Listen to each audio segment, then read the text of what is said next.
खेल हो गईल, कवन खेल हो गईल।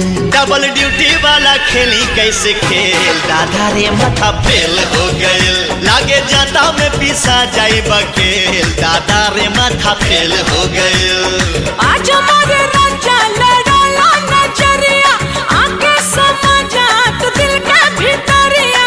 ए रानी मनवा में धीर तनी धारा, बात मान कुछ देर सबर तू करा।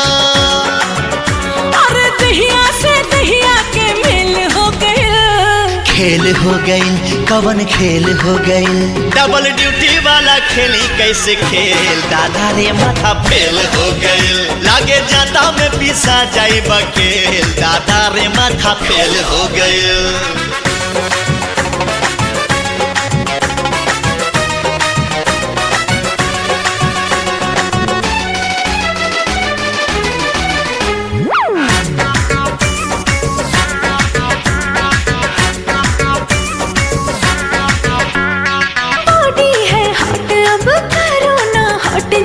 इंजन मोहब्बत का करो इसे काट जी।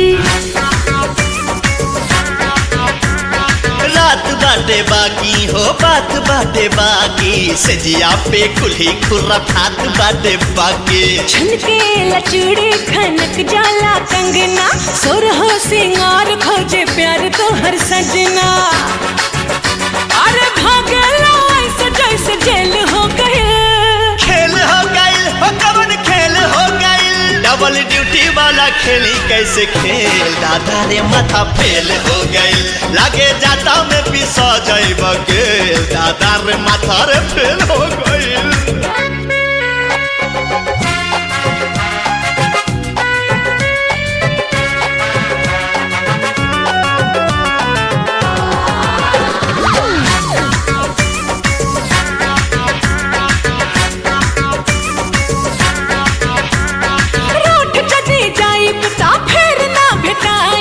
कितनो बोलई बाना कहिया में आईब।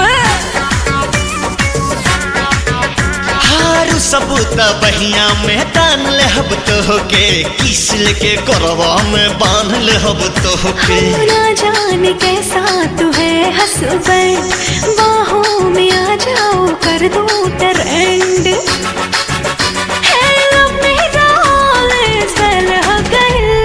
खेल हो गईल, कवन खेल हो गईल। डबल ड्यूटी वाला खेली कैसे खेल, दादा रे माथा फेल हो गईल। लागे जाता में पिसा जाई बकेल, दादा रे माथा फेल हो गईल।